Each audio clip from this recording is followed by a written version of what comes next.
yaitu pembinaan ASN oleh Direktur KSKK Madrasah Ditjen Pendidik Kementerian Agama Republik Indonesia kepada Bapak Dr. Haji Muhammad Siddiq Sisdianto, MPD, disilakan. Karena senyum hilanglah malas.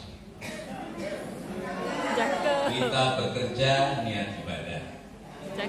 Assalamualaikum, mohon dibalas. Yang jawab insya Allah rizki berlimpah. Amin ya Allah. Waalaikumsalam Assalamualaikum warahmatullahi wabarakatuh. Waalaikumsalam warahmatullahi wabarakatuh.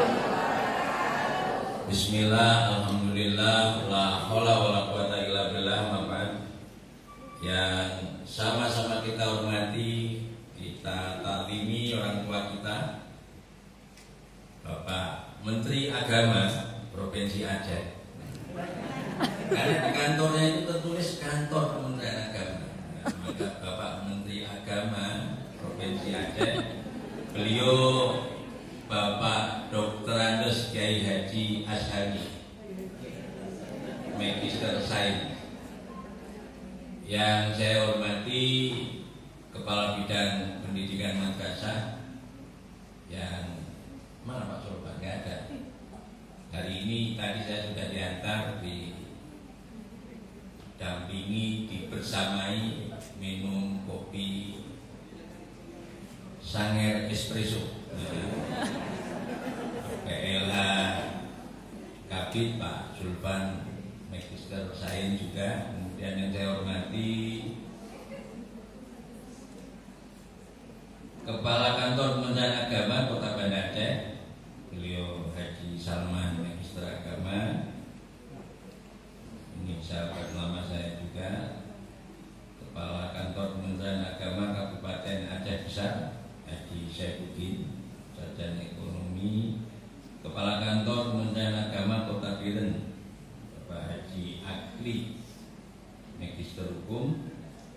Kasih Penma Banda Aceh Pak Kusnadi, Kasih Penma Aceh Besar Pak Suryadi, Kepala Man 1 Banda Aceh Sohibul Makan Wal Makanan, walaupun saya sendiri, Ibu Dr. Nursiah Magister Pendidikan. Yang saya hormati Ketua PWPGMI ya, PGMN. Wah, ini sangat banyak memang lembaga profesi guru madrasah.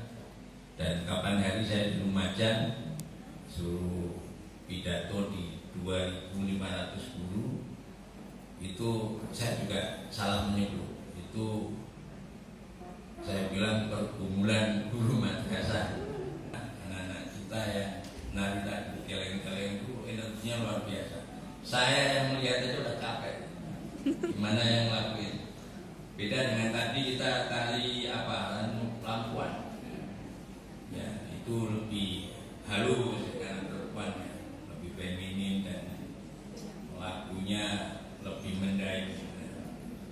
Ini membedakan tentang ya maskulinitas dan feminis. Jadi feminin dan maskulin. Sama itu yang geser-geser lututnya gitu.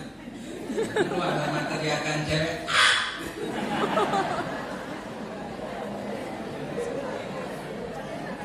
Jadi alhamdulillah pada pagi kali ini jelang siang di suasana yang penuh kehangatan. Hangat karena AC-nya kurang tajam. Yang kedua, saya dikerjain memakai baju lebih tebal.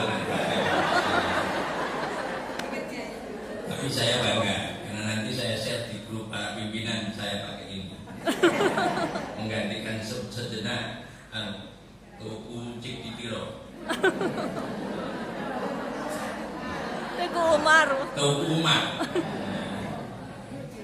Jadi banggakan ekosistem madrasah yang hebat, yang bagus, yang bermutu, yang mampu berkembang unggul itu sesungguhnya yang paling fundamental adalah satu. Bagaimana kita semua mampu mewujudkan, menciptakan suasana nyaman di lembaga pendidikan kita.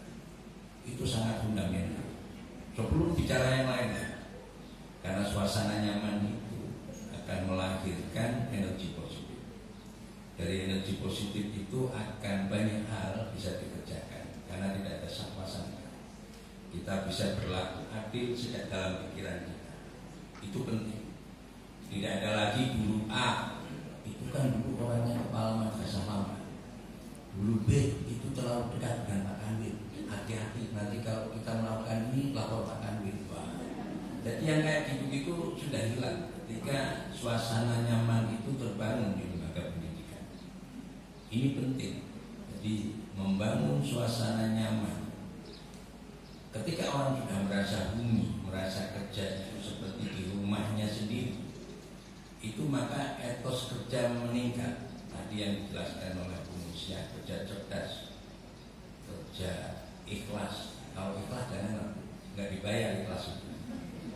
Jadi kerja cerdas, kerja keras, kerja tuntas.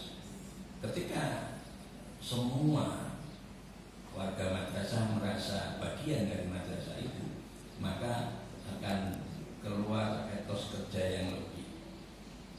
Ketika kita bicara rumah kita sendiri, kan rumah kita harus bersih. Maka ketika menjadi warga madrasah dalam satu lembaga pendidikan tidak boleh, mohon maaf, buang kotoran di rumahnya sendiri. Itu penting.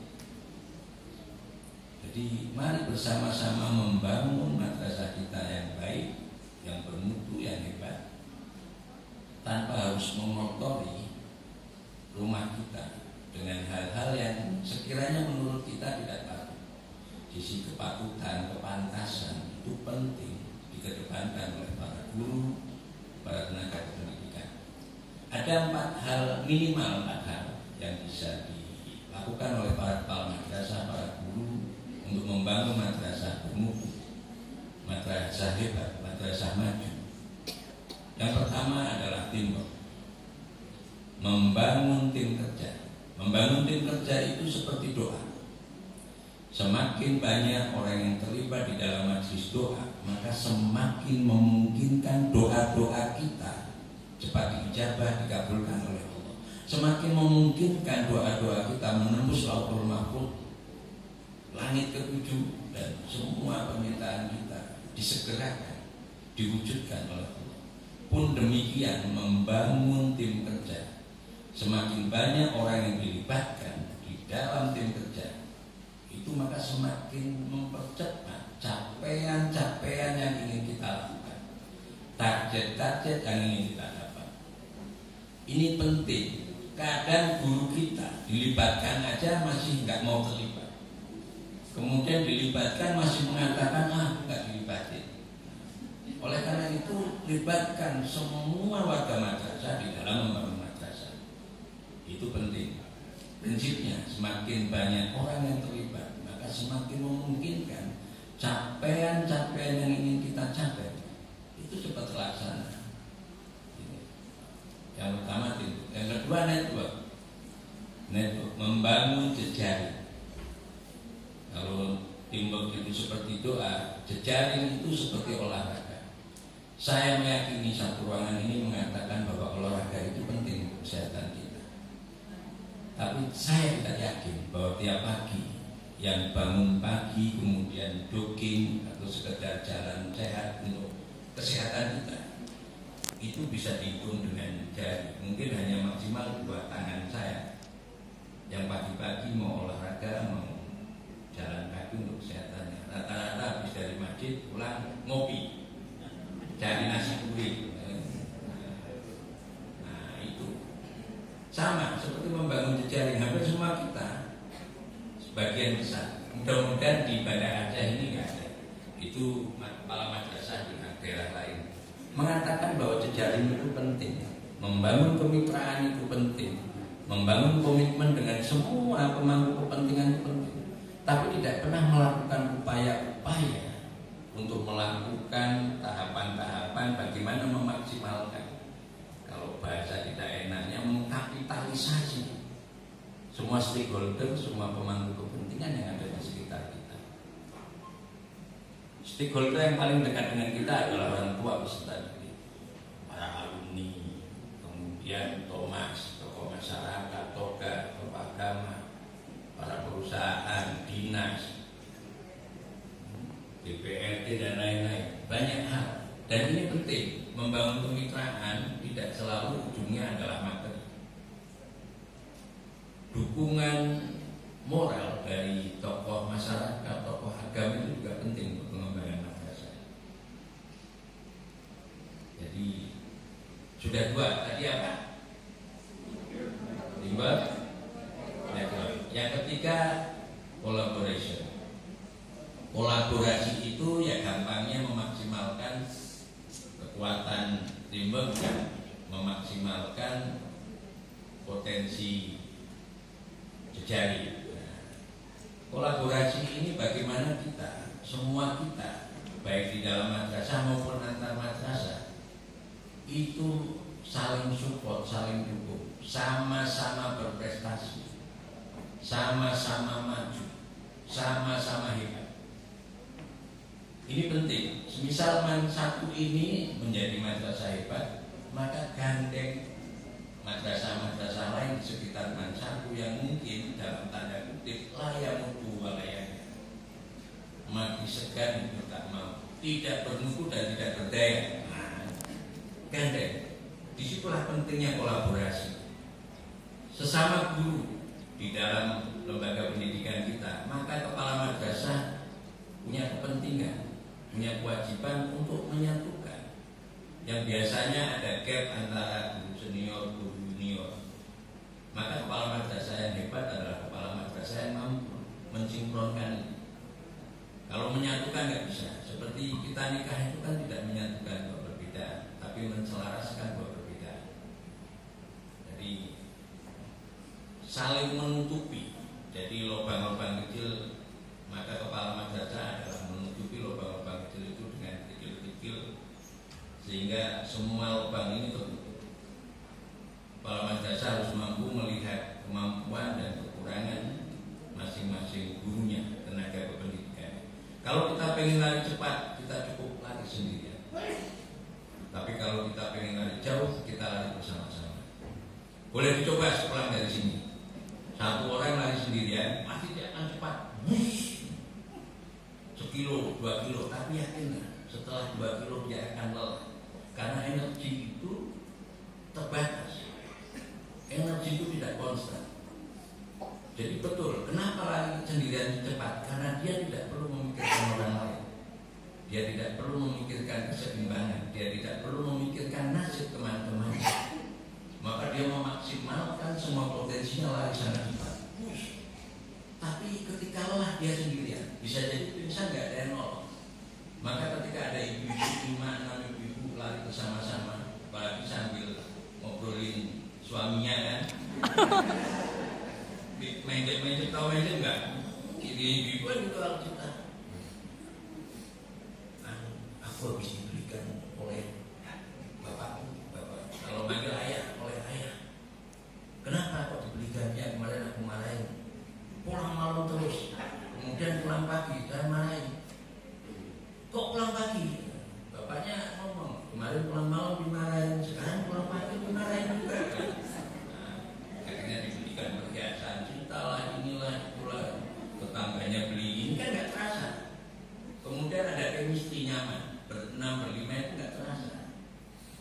Sampai pada satu titik kecepatan yang sama, speednya sama. Jadi yang terlalu cepat dibilangin sama yang lambat, jangan terlalu cepat, aku nggak bisa cepat.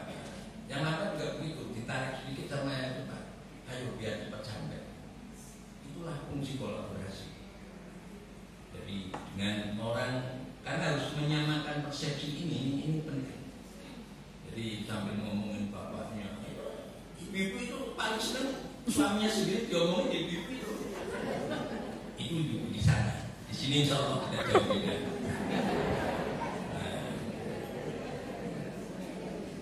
Maka bapak-bapak yang belakang itu senyumnya agak kecut gimana? Yang nggak pakai baju putih itu senyumnya agak kecut. Beliau itu adalah anggota Istiqomah. Ikatan suami takut istri kalau di rumah, kalau di rumah. Jadi bolehlah kita Pak Salman di luar seperti singa, begitu masuk rumah Hello Kitty sama kayak saya. Maka suatu saat ada cerita besok di hari kelak, besok setelah selesai itu dikumpulkan para lelaki, ada 1.000 lelaki. Nah ini ada di sebelah kiri sini 999 laki yang takut sama istrinya. Nah, sebelah sini ada satu laki-laki, namanya ya Abdul Basit kan. Nah ini kasubit saya, kasubit kurikulum dan evaluasi. Maka 999 laki-laki ini panggil mereka sini, tolong sampaikan ke laki-laki yang sebelah sana, kok dia hebat, sendirian berani sama istrinya. Tolong tanyakan amalannya apa, makannya apa. Malaikat datang, Basit sini, dapat salam dari para lelaki yang takut sama istrinya. Kamu ditanya amalanmu apa, kok kamu bisa berdiri tegak di sini tidak takut sama istrinya. Ternyata dia berbisik ke malaikat, sedikit berbisik, sampaikan ke mereka, aku berdiri di sini itu karena aku disuruh sama istriku. Jadi intinya tentang itu, bapak-bapak nggak ada yang berasi adalah sesuatu Yang keempat, baru. inovasi. Kalau kata Pak Kanwil semalam, jiwa atau keinginan untuk menciptakan sejarah baru. Inovasi adalah mimpi. Inovasi adalah visi yang ingin dicapai oleh lembaga pendidikan kita, oleh madrasah kita, dari RA, MI, MTS, MA. Tapi mimpi kepala madrasah, mimpi lembaga pendidikan tidak seperti mimpinya anak-anak kita. Anak-anak kita selalu bilang, apalagi yang kelas 1 MI, kelas 2 MI, kita akan bilang, nah, bermimpilah konak setinggi langit, karena kalau kau jatuh, kau akan jatuh di antara bintang. Itu kata Bung Karno. Tapi untuk para kepala madrasah, pemangku kepentingan di madrasah, mimpi itu harus terukur. Mimpi itu harus terukur. Dengan mengukur apa? Mengukur sumber daya yang dimiliki, material, sumber daya manusia, kemudian sumber apa? Bagaimana kita mampu memaksimalkan potensi-potensi yang ada di sekitar kita. Itu penting. Jadi mimpi itu harus terukur. Visi itu tidak kemudian kayaknya madrasah sebelah itu visinya bagus ya, kita tiru, nggak bisa begitu. Karena setiap madrasah, setiap lembaga pendidikan itu punya karakter yang berbeda, punya style yang berbeda. Lumayan juga ya. Jadi oleh karena itu mimpi di dalam menyusun visi-visi yang ingin dicapai oleh madrasah. Terima kasih.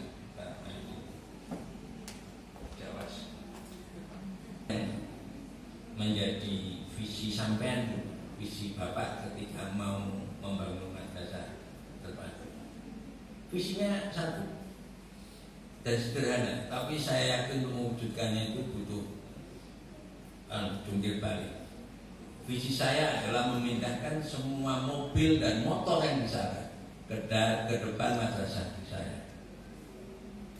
Jadi di Jalan Bandung itu di seberang madrasah, kan di Jalan Bandung itu Min 1, MTSN 1 dan Man 3 saat itu, sekarang jadi Man 2. Itu ada sekolah Sang Surya Pasang Pajar itu. Tiap hari yang nganterin mobil motor sampai macet. Nah, saya tanya berapa tahun Bapak bisa mewujudkan itu? 2 tahun. Nah, saya bilang hebat.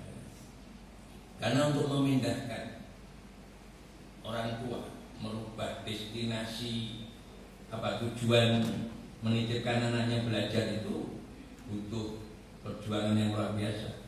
Karena orang tua memindahkan anaknya atau menitipkan anaknya di lembaga pendidikan, yang pertama pasti melihat potensi lembaga itu. Jadi lulusan madrasah itu seperti apa? Yang kedua, etalase madrasah itu. Etalase madrasah itu apa? Ya prestasi siswa. Kadang kita, apalagi ibu-ibu, itu kalau lagi jalan, itu tidak punya niat dari rumah mau beli barang ini, tapi begitu jalan di mall melihat etalasenya bagus, ditata rapi, apik, barangnya juga kadang di rumah sudah ada, tapi karena ditata bagus, kemudian yang melayani di situ ramah, akhirnya tertarik untuk beli. Pun demikian lembaga madrasah kita, lembaga pendidikan kita harus begitu. Etalase itu harus dibagus. Prestasi anak-anak itu penting. prestasi akademik non akademik itu penting karena itu etalase. Jadi itu. Jadi tingkatkan prestasi anak-anak kita karena itu menjadi etalase. Sehingga madrasah kita menjadi destinasi utama orang tua untuk menitipkan anaknya belajar ilmu umum dan belajar ilmu agama. Kalau meminjam istilahnya maju bermutu mendunia. Kita pernah punya tagline lebih baik madrasah, madrasah lebih baik. Itu zamannya Pak Nurholis. Kita punya tagline madrasah hebat bermartabat, zamannya Pak Umar. Kita punya tagline mandiri berprestasi, zamannya Profesor. Zamannya Al-Fakir Muhammad Siddiq Sistianto. Madrasah maju bermutu mendunia. Masya Allah. Beliau masuk oleh Nur Zaitun pada 7 Mei 2024. Tata kelola bermutu dari sisi kualitas perusahaan